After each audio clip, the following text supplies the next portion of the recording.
Welcome back दोस्तों। तो मैं आप सभी के लिए वन स्टेप टूवर्ड फ्रीडम के लेटेस्ट एपिसोड की एक्सप्लेनेशन के साथ हाजिर हो चुका हूं। और अगर आप सभी लोगों ने अभी तक हमारे चैनल को सब्सक्राइब नहीं किया है तो मैं आपसे रिक्वेस्ट करता हूं कि प्लीज़ सब्सक्राइब कर लीजिए। साथ ही साथ हम 26,000 सब्सक्राइबर के काफ़ी ज़्यादा ही नज़दीक आ चुके हैं, तो प्लीज़ डू इट। और ये एपिसोड भी काफ़ी ज़्यादा ही इंटरेस्टिंग होने वाला है, तो मैं आपसे रिक्वेस्ट करता हूँ कि आप सभी लोग एंड तक बने रहना। बिना किसी टाइम को वेस्ट करते हुए हम अपनी एक्सप्लेनेशन को स्टार्ट करते हैं। जैसा कि वन स्टेप टूवर्ड फ्रीडम के लास्ट एपिसोड में हमने देखा कि जन और मूचेन के बीच में आइकॉनिक लेवल की फाइट शुरू हो जाती है, जहां पर मूचेन अपनी डोमेन को एक्टिवेट करते हुए जन पर अटैक करने की कोशिश करता है। पर जन जैसे ही उसे पता चल जाता है कि मूचेन के पास तो डार्कनेस की पावर है, तो वह अपनी पावर का यूज करते साथ ही मूचेन की डार्क एट्रीब्यूट की पावर को पूरी तरह से ही तबाह कर देता है।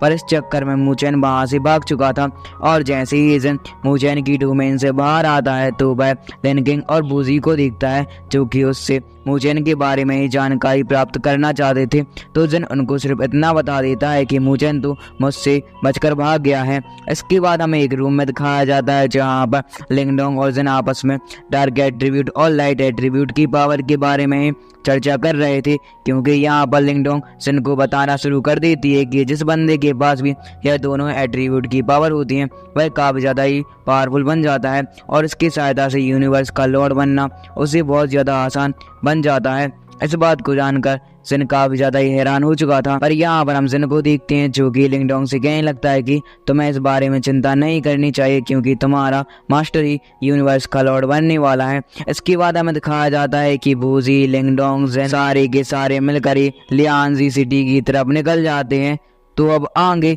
इस एपिसोड की स्टार्टिंग भी उसी सीन से होती है जहां से हमारा लास्ट पार्ट एंड हुआ था। यहाँ पर हम लिन किंग को देखते हैं, जो कि जन और बूजी को एक स्थान पर लेकर आ जाती है, जहाँ पर आते साथ ही हम देखते हैं एक लेडी को, जो कि लिन किंग के पास आती है और उससे कहने लगती है कि तुम्हारा यहाँ पर बहुत बहुत स्वागत है। साथ ही साथ तभी हमें लिन किंग को दिखाया जाता है, जो कि उस लेडी से कहने लगती है कि जब आपने हमें अपनी और ब्रदर्सी की शादी के लिए इन्वाइट किया तो हम क्यों ही ना आए। इस बात को सुनकर वह लेडी काफ़ी ज़्यादा ही खुश हो जाती है। साथ ही साथ तभी हमें दिखाया जाता है उस लेडी को, जो कि लिन किंग से पूछने लगती है कि ये तुम्हारे साथ लड़का कौन है। इस बात को सुनकर लिन किंग जिन का परिचय कराते हुए कहने लगती है कि इसका नाम जन है, जिसने कि मेरी कई बार हेल्प की है। साथ ही साथ यहाँ पर हमें उसी लेडी को दिखाया जाता है, जो कि लिन किंग की फिक्र करते हुए कहने लगती है कि जब ब्रदर्सी ने मुझे बताया कि तुम अदर वर्ल्ड में गई हो अपनी बूजी वर्ल्ड के किसी प्रकार के काम को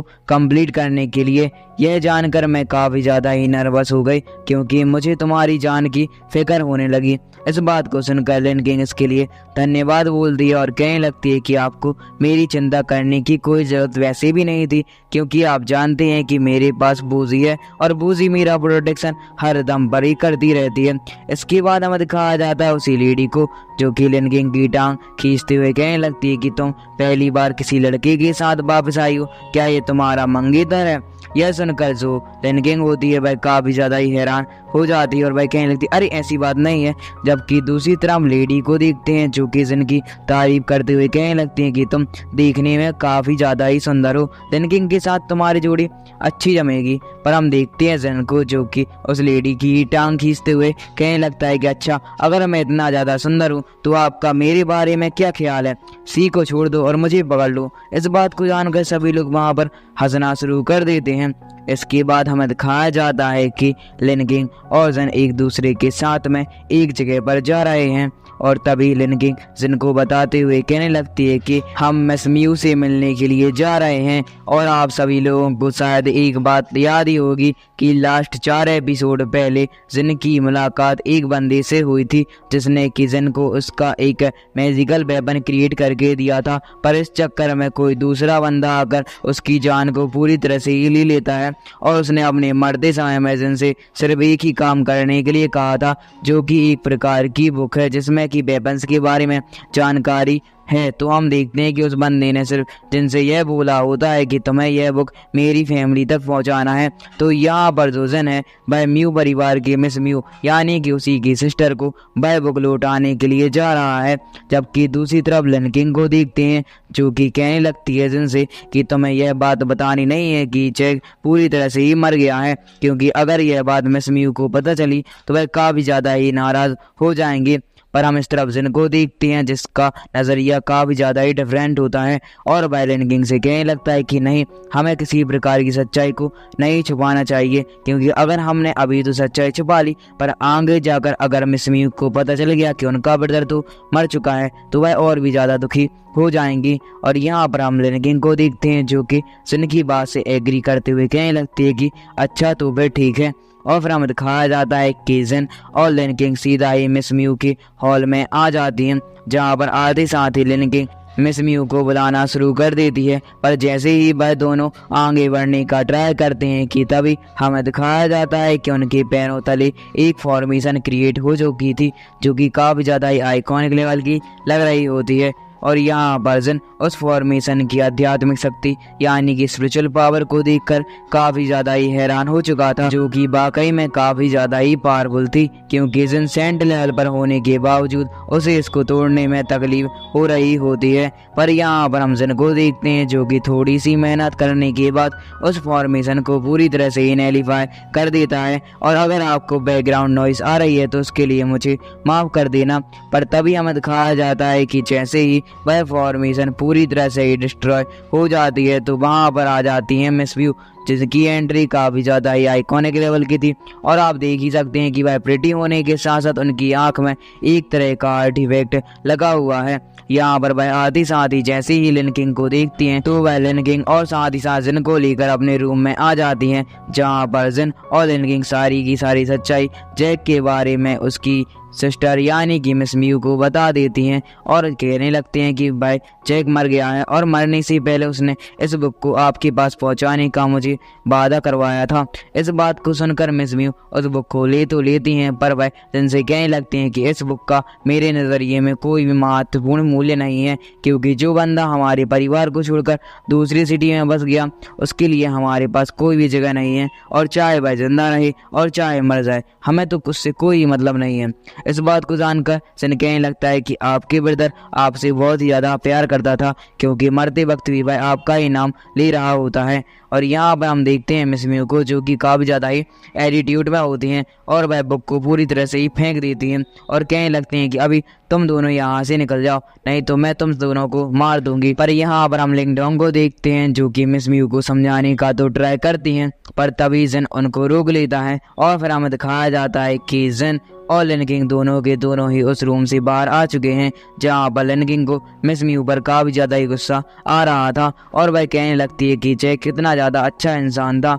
और उसकी पावर और साथ ही साथ स्किल कमाल की थी। पर मुझे ऐसी बात पता नहीं थी कि मिस म्यू उससे इतनी ज़्यादा ही नफरत करती हैं। उसने अपने मरते वक्त भी मिस म्यू के बारे में ही बात की थी, पर मिस म्यू तो अपने घमंड में ही रहती हैं और वह तो अपने भाई की बात को सुन भी नहीं रही हैं। इस बात को जानकर सन लन किंग को बताते हुए कहने लगता है कि जो हमें दिखता है वह कभी कभी होता नहीं है, क्योंकि आप देख ही सकते हैं कि जब जिन और लन किंग जा रहे होते हैं तो मिस म्यू की आंखों में भी आंसू आ जाते हैं अपने ब्रदर के लिए। तो यहाँ पर जिन ने उस बात को नोटिस कर लिया होता है और वह लन किंग को सारी की सारी बात बता देता है। तभी हमें लिंगडोंग को दिखाया जाता है चूँकि वहाँ पर आ जाती है और वह आते साथ ही जोजन से कहने लगती है कि मुझे लगता है कि म्यू परिवार अपने अंदर किसी राज को समेटे हुए है। इस बात को जानकर जिन कहने लगता है कि तुम्हें इसके बारे में कोई फिक्र करने की ज़रूरत नहीं है, क्योंकि आने वाले वक्त में हम इस राज को भी पर्दाफाश कर देंगे। इसके बाद हमें दिखाया जाता है कि यह दोनों के दोनों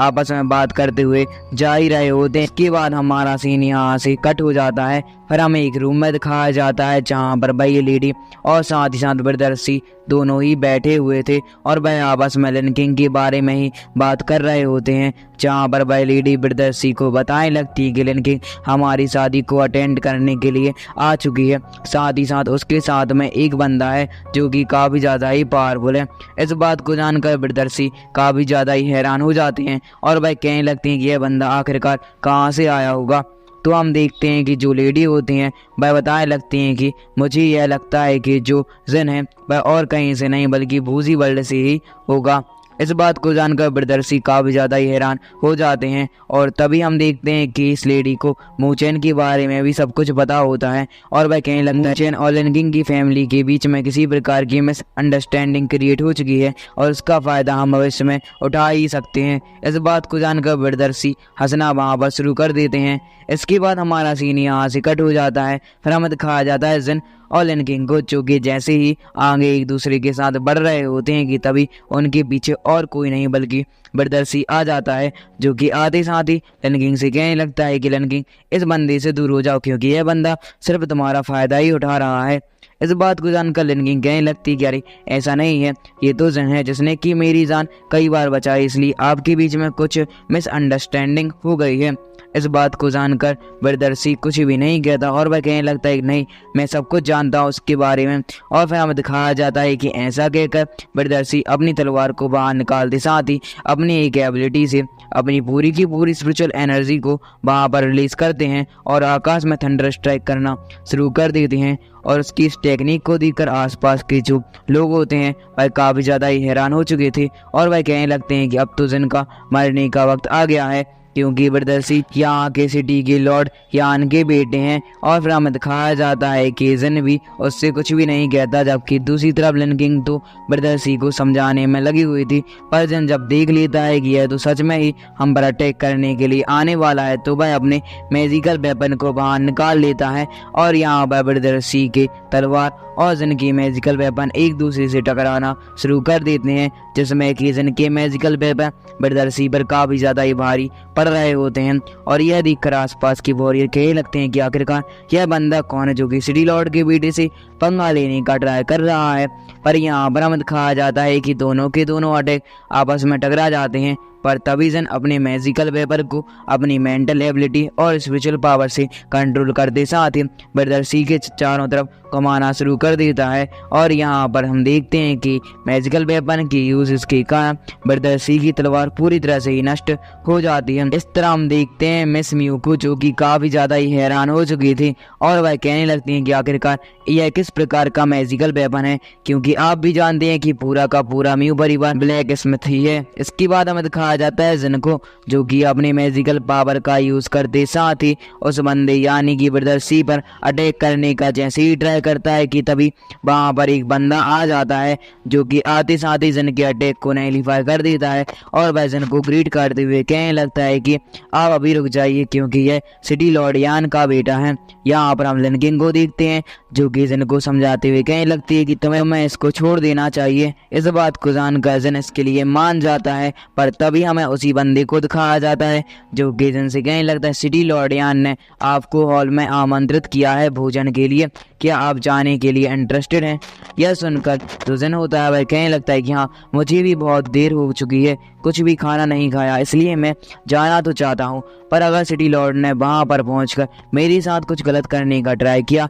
तो वहाँ पर अंदाज़ा कुछ अलग ही होने वाला है। इस बात को जानकर वह बंदा इसके लिए एग्री हो जाता है और फिर हमें दिखाया जाता है सिटी लॉर्ड के हॉल में, जहाँ पर जिन, लिनकिंग और साथ ही साथ बहुत सारे वॉरियर बैठे हुए थे। यहाँ पर हम उसी लेडी ब्रदर्सी को भी देखते हैं, जो कि अपना अपना स्थान ग्रहण कर लेते हैं। पर तभी हमें दिखाया जाता है सिटी लॉर्ड को, जो कि अपनी पावर का यूज करते साथ ही अपने ऑरे को रिलीज करता है और यह ऑरा और किसी के पास नहीं बल्कि जिनके पास चला जाता है। पर तभी जिन अपनी पावर का यूज करते हुए अपने ऑरे को रिलीज करता है और यहाँ पर इन दोनों की ऑरे आपस में टकराना शुरू कर देते हैं। और यह देखकर लिनकिंग को काफी ज्यादा ही हैरानी हो जाती है और वह जैसे ही जिन की तरफ जाने का ट्राई करती है कि तभी लिनकिंग के बगल में बैठा हुआ वॉरियर उसे रोक देता है और उससे कहने लगता है कि यह तो सिर्फ लॉर्ड यान की किसी सामने वाले वॉरियर को परखने की टेक्निक है, इसलिए तुम्हें चिंता करने की कोई भी ज़्यादा जरूरत नहीं है क्योंकि जिन के साथ कुछ भी गलत नहीं हो रहा है। यहाँ पर हम जिन को देखते हैं, जो कि सिटी लॉर्ड की ऐसी पावर को देखकर हैरान हो चुका था, पर तभी वह अपनी स्पिरिचुअल पावर को इंक्रीज कर देता है और कहने लगता है कि मैं भी किसी से कम नहीं हूँ। और यहाँ पर दोनों के दोनों अटैक ही आपस में टकराने वाले होते हैं। पर तभी जिन को यहाँ पर तकलीफ होना शुरू हो जाती है, क्योंकि यान और जिन के लेवल के बीच में काफ़ी ज़्यादा ही बड़ा डिफरेंस है। पर तभी हमें जिन के स्पिरिचुअल माइंड में दिखाया जाता है, जहाँ पर वह अपनी एंशिएंट बुक से थोड़ी बहुत एनर्जी ले लेता है और वह कहने लगता है कि अब मुझे कोई भी नहीं हरा सकता, और ऐसा कहकर वह अपनी पावर को इंक्रीज कर देता है, जिसकी वजह से हम देखते हैं कि सिटी लॉर्ड का ऑरा और जिन का ऑरा दोनों ही टकरा जाने के कारण वहाँ पर ब्लास्ट हो जाता है। और इसमें घायल और कोई नहीं बल्कि सिटी लॉर्ड ही हुआ है, क्योंकि जिन ने ऐन वक्त पर अपने स्पिरिचुअल पावर को बढ़ा लिया था। और यह देखकर सिटी लॉर्ड हैरान हो जाता है और वह कहने लगता है कि मैंने ऐसी स्पिरिचुअल पावर इतनी ज़्यादा कम एज में किसी की भी नहीं देखी है। वाकई में यह बंदा काफ़ी ज़्यादा ही टैलेंटेड है, पर यह भविष्य में हमारे लिए खतरा भी बन सकता है। और उसके ऐसा कहते ही हमारा ये पार्ट यहीं पर एंड हो जाता है। इसका नेक्स्ट पार्ट जब भी आएगा तो मैं सबसे पहले ही अपलोड कर दूंगा। Thank you for watching and keep supporting. मिलते हैं नेक्स्ट वीडियो में। और जिन लोगों ने अभी तक हमारे चैनल को सब्सक्राइब नहीं किया है तो डू सब्सक्राइब। Bye bye.